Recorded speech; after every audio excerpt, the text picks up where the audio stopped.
Taylor Swift, the blonde white Christian pop singer that can do nothing wrong at all. America thinks she's absolutely perfect and she's just some normal girl from Tennessee. But what if I told you there's a lot of dark things that surround her, and it kind of points to the fact that she's a witch? Now, me personally, I'm fully convinced that she works for the Antichrist or the Dajjal. And I've personally brought a laundry list of evidence that's going to blow you away. Starting with doing rituals in concert, all the way to dead bodies being found right next to her house. Songwriters that are writing these mantras or chants for her that are in the occult and publicly talk about channeling spirits to create the lyrics. And not to mention, she called herself a witch. She fully admitted that she is a witch in 2020 on Twitter. Now, there's been a bunch of arguments surrounding this. The Swifties, that are very cult-like for a good reason, seem to claim that she has nothing to do with witchcraft, but her herself says otherwise. So let's jump into this. There's a lot to unpack, and this is why I'm coming out of YouTube retirement, because I'm tired of this argument whenever it's blatantly obvious. Behind the words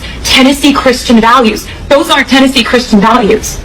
I live in Tennessee. I am Christian. That's not what we stand for. Hi, my name is Draven. I'm a former cultist. I used to do the darkest rituals, and yes, I've had contact and conversations with people in Hollywood, people who are managing the biggest names that have talked about their occult practices with me back before reverting to Islam. Since then, I've studied every monotheistic religion. My faith relies in the Quran, but I do think there's a little bit of truth sprinkled around in everything. So as somebody who has done these really dark rituals, these demonic rituals, now personally, I never did curses. That's the one side of the industry that I stayed out of, but it's pretty easy for me to tell who's involved and who isn't.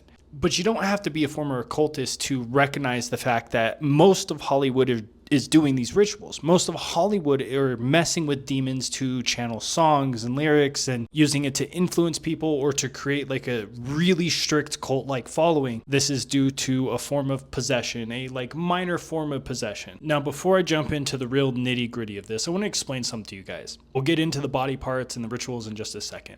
These people in Hollywood, they start out as child actors. These are the most dangerous ones. So look at like Hannah Montana and Miley Cyrus, for example. A lot of the people start out like in Disney Channel and they get children to follow them. And they appear to be this innocent, just entertaining, funny, goofy character that children like to watch. Well, they're playing a long-term game. It's not as simple as people might want to make it out to be. It's not so black and white. They're a lot more calculated, a lot more intelligent, and it's not good to underestimate people like this because they are really powerful and they do have the capacity to spend years and generations even to be able to perform a certain ritual, to be able to accomplish the goals that they are trying to do. So you see this bait and switch tactic quite often. They start out innocent, charming, they're just funny for kids, just goofy, really immature kind of. This is the wolf in sheep's clothing effect. Hannah Montana is a good example. Now, I don't think she's directly the most evil person on the planet. I'll make a separate video on her, but she's dealing with like glamour magic more specifically. She was Hannah Montana. She was Disney Channel and children loved her and it was entertaining. That was kind of my era. I was a little bit too old for that. I'm not even in my 20s anymore. But then Miley Cyrus was born. She came in like a wrecking ball and all this demonic stuff happened. Well, she carried over that fan base. Those kids still watched her at that time. And they were getting influenced by this demonic imagery, these mantras, these chants, especially in music. There's a reason why music is considered haram. Now, I want to clarify, I don't think every song ever is haram. I do believe that there is certain music or very specific songs that don't have the negative frequencies that basically don't make you feel negative emotions. I do believe it's possible, but it is a lot easier just to say all music is forbidden. That way people don't dabble in it. It's difficult to tell the difference, but really it's hard to avoid music. I understand that. But I just want to do a quick disclaimer before we jump in. I know I keep doing this, but when you are hearing music and listening to music and hearing these songs, just pay attention to how you feel, guys. Pay attention to what kind of mood it brings out of you. Is it sad? Do you feel sadness? Do you get stuck in thought loops? Thought loops, thinking about the trauma that you've gone through, past experiences that are negative. When these things happen, turn the music off and try substitution. If there is a song you listen to that makes you feel happy, where you just feel glad and energized or motivated to accomplish something, please just take the negative music out of the equation and then go more into the positive things. That's my best recommendation. I get it. Even pumping gas, you're going to hear music. So just try to do it more positive. Try to avoid the negative stuff. Now, the reason why I'm saying this is because in a lot of her songs, I don't have the specific ones pulled up, but they're often talking about certain things that make you feel comfortable, make you feel okay committing haram or sins. The big one with Taylor Swift is just sexual temptation. They make you feel like it's completely okay to fall into sexual temptation. I don't need to pull the lyrics up. You guys understand what I'm talking about. You're smart. Now, the next part about this is these are mantras or chants. When the music is being channeled specifically, like one of her writers named Max Martin brags about, like this man actually brags about channeling lyrics from spirit. Tell us about making this song. I was going to bed, and this melody of the chorus sort of started, coming, and just you lay there, but I was really tired.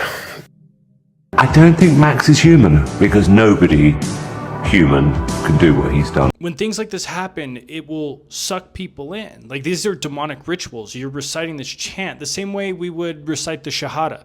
This is something I do when I get stuck in sleep paralysis or I'm having nightmares. I will repeat the Shahada and it pulls me out of it. Well, they do the same thing for negative energy. And then here's the catch with this. You have little girls, little boys, just children in the crowd reciting these mantras to demons. They're giving their energy up to these demonic entities. Now, what really baffles me is whenever I was looking everything up for this, I found multiple accounts of these kids talking about how they don't remember the concert at all. They went into like a trance. They had a trance-like state throughout the entire concert and they don't remember anything from it. It's not just one or two. There is a lot of this. There's a bunch of news articles talking about how these kids don't remember anything. They just came in singing along with the lyrics and then their whole memory went blank. Now, unironically, her song Blank Space was written by this dude, Max Martin, the guy who channels these lyrics. Now, in some of these lyrics, there you can see the sexual temptation pop up where she says she has a long list of ex-lovers.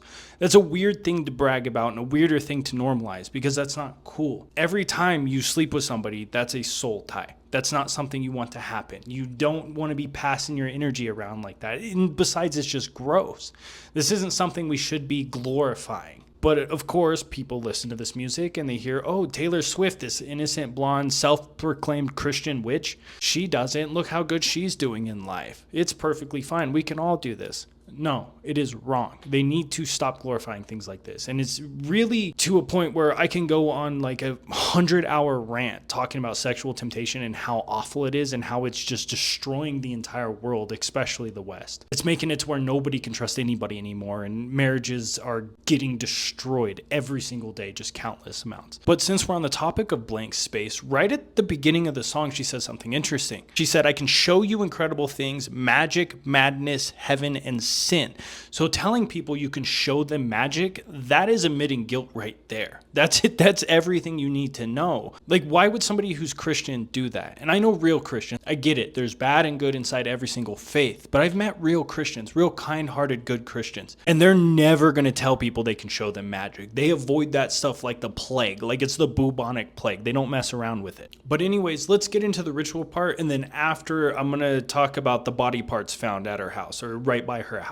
So in her song Willow, in the music video, there's scenes. Like her music videos are pretty dark, but I don't have the time to go through every single one. So we're going to kind of pick the darker ones. In Willow, it shows her doing a ritual. Now, what's really weird about this is in her Era tour, when she performed the song, she did a ritual on stage in the concert to those fans, to the people that were there. That ritual is real. Every ritual requires three things: intention, meditation, and energy source. And that's exactly what it was. Her intention was to pass this demonic energy off onto everybody, to get them hooked, to get them possessed, to create Swifties. And there's probably a couple other things attached to that we just don't know. It's one of these backroom, like Illuminati type things. But the meditation is the singing, is this group, is this crowd. The same way people would recite Bible verses or recite the Quran in church or in a mosque. It's no different, but except for it's to a demon. It's not to Allah, it's not to God. And for the Twitter post I referenced earlier, I'm going to pull it up for you guys and show you exactly what she said. She told everybody, witches be like, sometimes I just want to listen to music while staring out a window.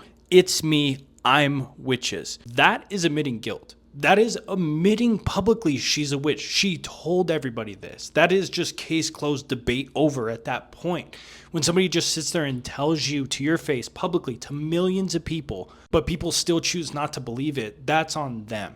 So let's jump into the body parts because this is wild. This is bizarre. I pulled up the article just so you guys can look at the same thing I'm looking at right now. So they talked about how there was body parts found right next to or near to her home in Rhode Island, and everybody just swept it under the rug. This wasn't a thing that people really talked about. Like, I had to do a lot of digging and not use Google to find this. Now, I'm not going to explain too much of the ritual, but they talked about how it was specifically a leg bone, a femur, or like a shin bone. I'm not going to explain it too much because I don't want people to try this stuff. You know, I'm past that. I learned my lesson. If I start explaining how rituals work too much, people do it. But anyways, things to do with legs have a lot of energy for support, transportation, movement, and they're also used in Buddhism to feed ghosts or jinn. I know they don't look at it that way, but that's really what's happening.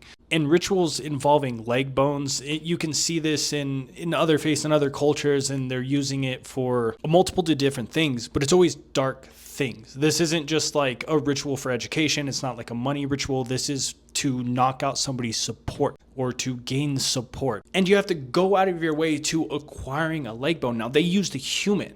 This is a human femur or human shin bone. It didn't specify. That was found near the house. Like, human remains. This is no joke. This isn't just a small thing that we should breeze over. And by the way, this is a really rich neighborhood. It is gated. It has surveillance. It has guards all over the place. It's not like somebody just dumped a body nearby. They had to have been let in. Nobody could just like accidentally stumble in there and just plant a body. There's guards all over the place. This isn't an accident. This wasn't random. Somebody living there had to have done that. Now, I want to go over one more thing, something that really stood out to me. There was a moment when she was at some award ceremony and Ice Spice got the award. I don't really know who Ice Spice is, but she looks ridiculous, silly. But that's besides the point. She was getting the award and she was thanking God for her accomplishment, which is something I didn't expect. Whenever I saw the nature of the artist, you would never guess. But anyway, she thanked God. Thanked Allah for the accomplishments that she was able to pull off. Now, previously when she was speaking, Taylor Swift sat there and shook her head yes. Every single time when she was like, bringing up different things in her speech. But whenever she got to the point of thanking God, Taylor sat there and shook her head no. She made an angry face and shook her head no when somebody was thanking God for accomplishments. I just want to thank my husband. I want to thank my manager, James. I want to thank my producer, Riot. Shout out all the other nominees in this category. I want to thank my label, 10K Capital, for always supporting me. And of course, God. Without God, none of this would be possible. Now, why would a Christian do this? And the reason why I keep asking that, like, why would a Christian do this, is because I don't believe she's Christian. There's no way. Christians don't act this way. They don't do these things. Or maybe, just maybe, she's using the Christian facade just to pull off a bit of innocence to the public eye. Now, let's face it. Do you really think you can get that far in media? Like, you guys know, I know who really owns the media. I don't even gotta say the people. You know what group of people run media.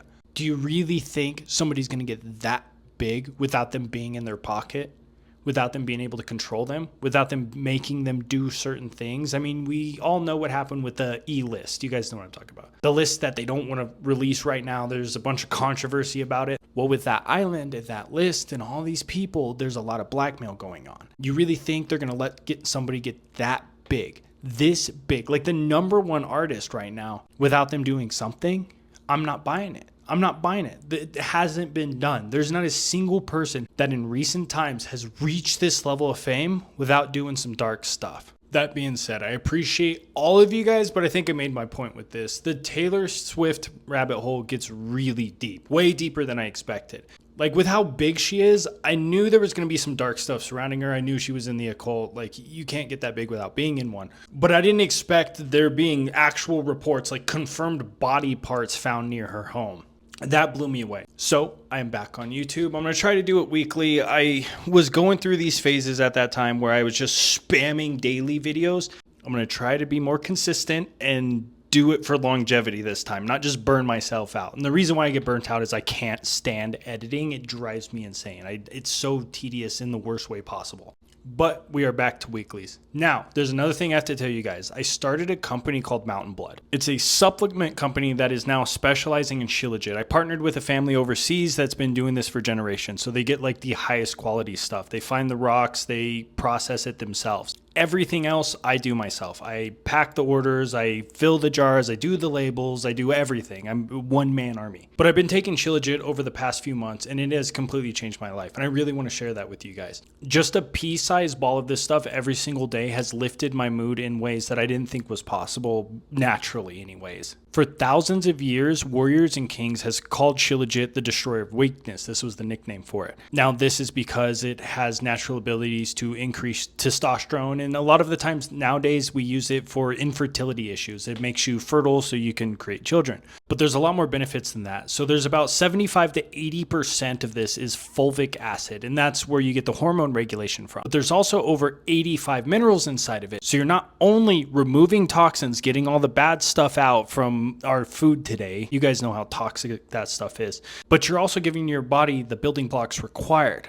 Now, whenever this happens, it makes your mood go through the roof. This is why I take it personally. Not only that, it is extremely anti-aging. It works both for men and women. It's not just a male thing. A lot of the time, the marketing and the ads, they make it very sexual. I don't want to go that direction with it. I want people to actually realize the benefits of it. Like I'm telling you guys, I'm someone with this short fuse. I don't know if you could tell, but ignorance has always bothered me. Like stupid people always made me just lose it. And I'm back to a point in my life where I find it funny. It is hilarious. Like even in traffic, people just being idiots, I'm laughing at it now. And I'm at a point now where I won't go without this stuff. I'll never stop taking shilajit. It has benefited my life to a degree where I'm completely comfortable taking this the rest of my life. I know there's not a whole lot of information in it. I'll do a breakdown sometime of different supplements and stuff. I used to run nutrition companies. But if you guys want to see what the hype is about, I'm doing a pre-sale right now. It is sold out every single time I've been able to get my hands on it. And so if you want to join the pre-sale, there's 15% off every time I do this because you guys have to wait for shipping. So I discounted a chunk. You can go to the link in the description or mountainblood.store. This is my website personally. I love this stuff. So I want to share that with you guys. I hope you guys do give it a shot. But if you don't, we could still be friends, okay? I won't get mad at you, I promise. But that's all I got for today. I appreciate you guys. We're back on YouTube. We're going to be grinding it out again. I'm not on TikTok. I'm only on Instagram now. After it got bought, it's a mess. I'll probably make a video about that by itself. TikTok's a mess. I will not be on that platform until they fix what they got going on. But thank you guys. That's all I got for today.